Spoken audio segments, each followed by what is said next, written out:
दोस्तों, Hindi with Nirala YouTube channel में आपका स्वागत है। मुझे आशा है कि आप स्वस्थ होंगे, मस्त होंगे और ज़बरदस्त होंगे और आप अपनी पढ़ाई को अच्छे से कर रहे होंगे। तो दोस्तों, हमारा टॉपिक चल रहा है वर्णमाला। उसमें हम स्वरों को पढ़ रहे हैं।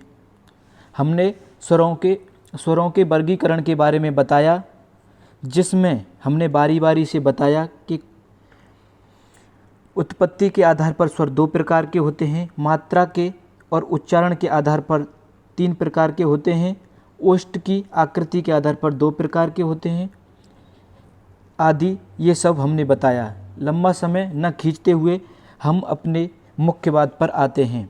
तो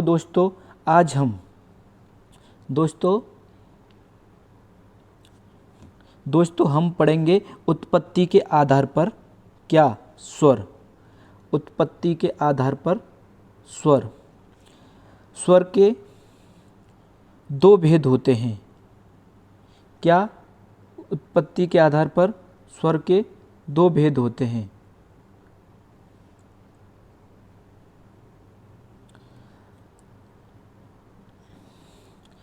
उत्पत्ति के आधार पर स्वर के दो भेद होते हैं। नंबर 1 मूल स्वर, नंबर 2 संधि स्वर। मूल स्वर, इन्हें एकल स्वर भी कह देते हैं।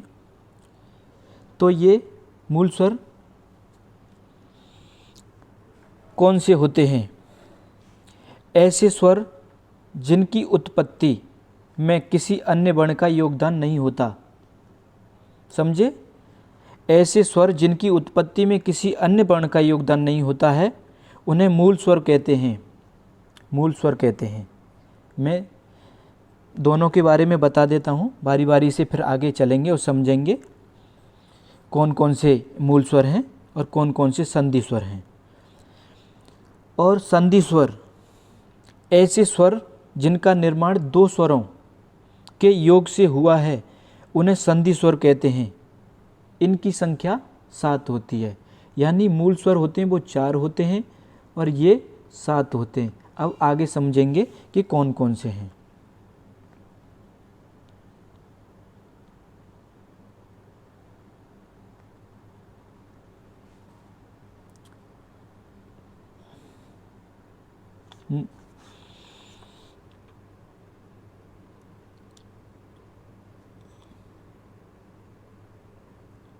मूल स्वर। मूल स्वर ए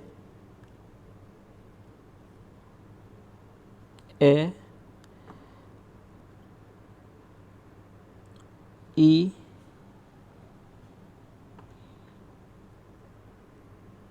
उ रे, ये मूल स्वर हैं। इनकी संख्या कितनी है? 4। अब आते हैं हम संधि स्वर पे। संधि स्वर, संधि स्वर का ही मतलब ये है कि दो शब्दों का या दो वर्णों का मेल। यहाँ वर्णों को मिलाकर के कहेंगे वर्ण, यानी दो स्वरों का मेल। दो स्वरों के मेल से बने स्वर संधि स्वर कहलाते हैं। इनकी संख्या 7 होती है। अब संधि स्वर के बारे में जानते हैं।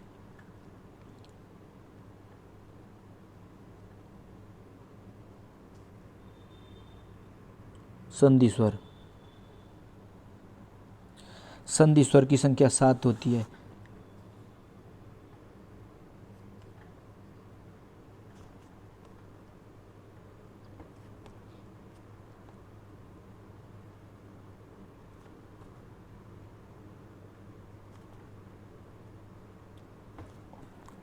ओ, आ, ई, उ, ए, ऐ, ओ, औ। अब इन्हें समझेंगे कि कैसे दो स्वरों से मिलकर बने, बारी बारी से।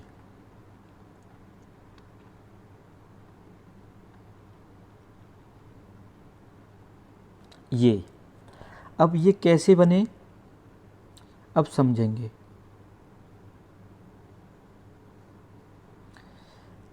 ये जिसे छोटा आ बोलते हैं, ए प्लस ए, इसकी दोनों के मेल से यानी दोनों की संधि से इस वर्ण का निर्माण हुआ है, यानी इस बड़े आ का निर्माण हुआ है। ऐसे ही हम बड़ी ई को समझेंगे।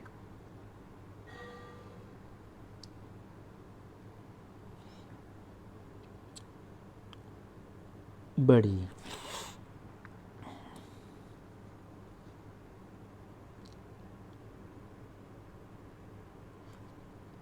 इन बड़ी ई के आपस में बड़ी छोटी ई के मेल से इस बड़ी ई का मेल से इसका निर्माण हुआ है।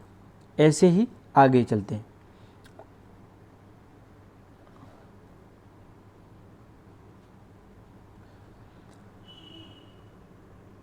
इसका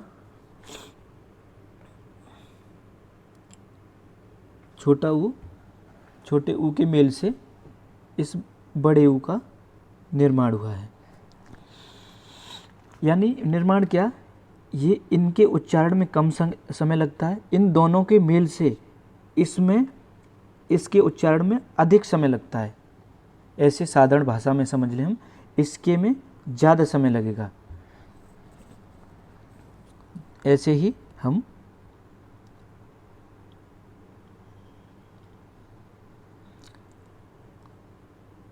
ए के बारे में, तो ये छोटा आ प्लस ई के ऐसे उच्चारण करेंगे, दोनों को मिलाएंगे ए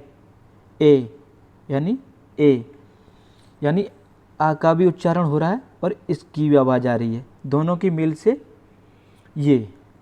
अब बात करते हैं बड़ी ए, यानी जैसे बोलते हैं अय, इसका निर्माण हुआ है छोटे आ प्लस छोटी ए से मिलकर साधारण भाषा में बड़ी ए कह देंगे। ये बड़ी ए का यानी अय का निर्माण हुआ है।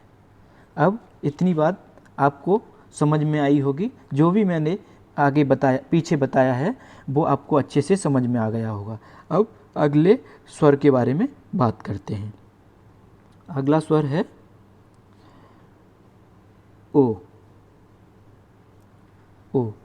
तो इसका छोटे आ प्लस ऊ से इसका निर्माण हुआ है। अब अगले स्वर पे चलते हैं।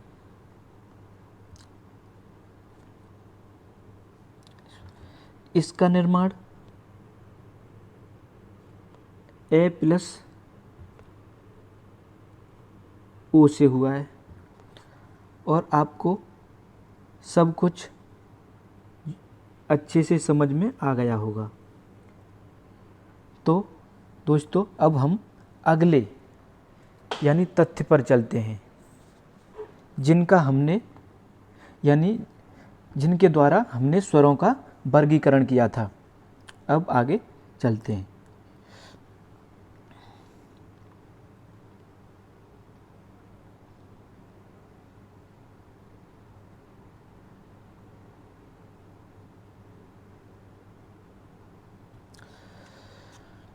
मात्रा या उच्चारण के आधार पर यानी स्वरों का वर्गीकरण। स्वरों का वर्गीकरण इसके आधार पर तीन प्रकार से होता है। इसके 3 भेद हैं। नंबर 1,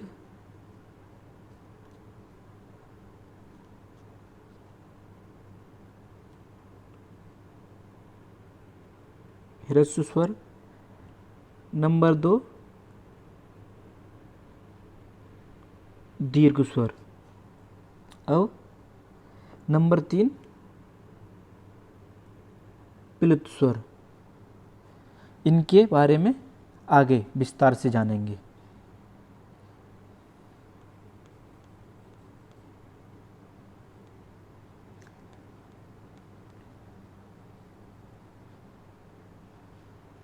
हमने पीछे ही बता दिया इसके बारे में। स्वर के 3 भेद होते हैं। स्वर के 3 भेद होते हैं, मात्रा या उच्चारण के आधार पर। तो आगे आगे समझते हैं। ये यानी ह्रस्व स्वर भी कह सकते हैं, एक मात्रिक, प्राथमिक और लघु और मूल स्वर भी कह सकते हैं। क्योंकि यानी ये कैसे होते हैं, जिस स्वर के उच्चारण में एक मात्रा का समय लगता है ह्रस्व स्वर कहलाते हैं, यानी कम समय लगता है। इनकी संख्या 4 होती है। ये कौन कौन से होते हैं ये भी जानेंगे। आ, ई, उ, रे। इनके उच्चारण में कम समय लगता है। और अब चलते हैं दीर्घ स्वर।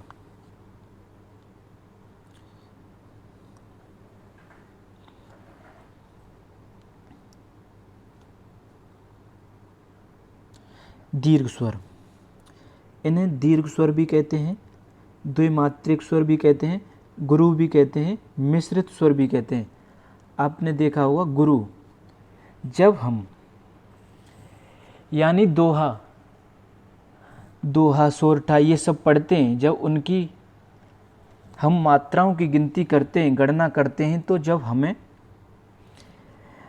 इन मात्राओं का प्रयोग वहाँ पर करना होता है। जैसे इसका सिंबल ये होता है 2 का, ऐसे करके, ऐसे, और एक मात्रा का ऐसे करके होता है। तो आगे पढ़ते हैं। आगे जब हम पढ़ेंगे तो अच्छे से समझाएंगे और समझेंगे भी। और इनकी संख्या 7 होती है।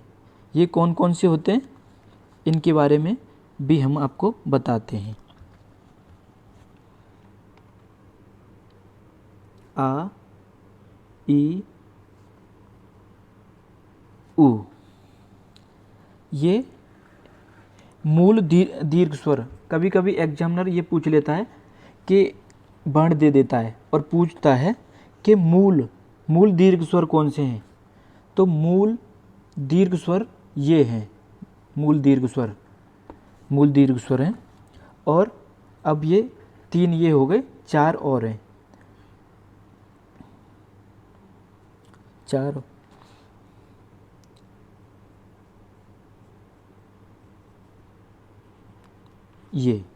ये भी दीर्घ स्वर हैं। इनका मैंने पहले ही बता दिया, इनका कैसे मतलब निर्माण हुआ है। ए और ई से इसका हुआ है, और ए और ए यानी आ और ए, इससे ऐसे करके निर्माण हुआ है।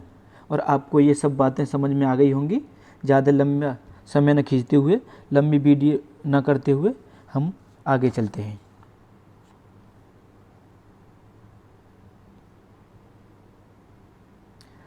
अब हम प्लित स्वर, त्रिमात्रिक, वैदिक स्वर यानी त्रिमात्रिक यानी ह्रस्व स्वर और दीर्घ स्वर की अपेक्षा इसमें अधिक समय लगता है। जैसे हम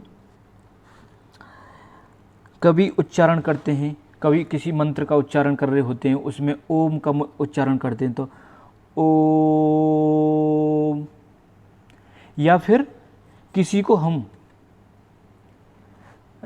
आवाज़ दे रहे होते हैं अपने पास बुलाने के लिए, तो हम तेज़ से एक आवाज़ खींच के जो हम आवाज़ खींचते हैं उसे बुलाने में, उसमें इसका प्रयोग होता है, ऐसे ओ, या ऐसे करके ओ। इसका प्रयोग कब करते हैं मैं आपको बताऊं। इसका प्रयोग रोने, गाने, चिल्लाने एवं पुकारने में किया जाता है। मैंने अभी थोड़ी देर पहले बताया था कि अगर किसी को पुकार रहे होते हैं तो इसका प्रयोग करते हैं, क्योंकि हम वहाँ लंबी आवाज़ खींचते हैं, वहाँ पर इसका प्रयोग होता है। हालांकि ज़्यादातर हिंदी में दो का ही प्रयोग होता है, ह्रस्व स्वर और दीर्घ स्वर। आपने छंद और ये सोरठा वगैरह ये सब पढ़ोगे, है ना। और क्या नाम है, सोरठा, दोहा और कुंडली वगैरह ऐसे करके पढ़ोगे, तो इसमें आपको इनका ही प्रयोग करना पड़ेगा। यानी गुरु मात्रा, जिसे गुरु मात्रा भी बोलते हैं, लघु मात्रा वगैरह ये सब बोलते हैं, इनके बारे में। अब दोस्तों, जो मैंने शुरू से अंत तक जो बताया है, मुझे उम्मीद है, मुझे आशा है कि आपको अच्छे से समझ में आया होगा। और जो जितना मैंने बताया है आपको, यहाँ से जो भी क्वेश्चन बनेंगे वो यहीं से बनेंगे, अन्यथा नहीं, इधर उधर से नहीं बनेंगे। मेरा कहने का मतलब है इधर उधर से नहीं बनेंगे, यहीं से बनेंगे। और मुझे पूरी उम्मीद है कि जो मैं पढ़ा रहा हूँ उसमें से क्वेश्चन आपका छूटेगा नहीं। ये मुझे पूरा अनुभव है, कई परीक्षाओं का अनुभव है।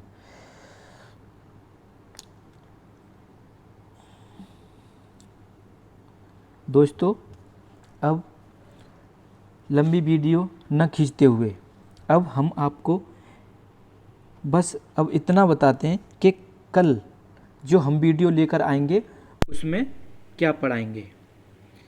कल का टॉपिक होगा ओष्ठ की आकृति के आधार पर, यानी ओष्ठ मतलब ओठ की, ओष्ठ की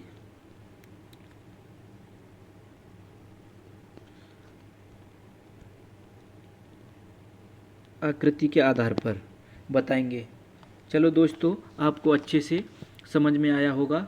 अब हम आपसे विदा लेते हैं। सभी दोस्तों को नमस्कार। और दोस्तों, आपसे रिक्वेस्ट है कि मेरे चैनल को सब्सक्राइब कीजिए, लाइक कीजिए और शेयर कीजिए। दोस्तों, आप सभी के लिए नमस्कार।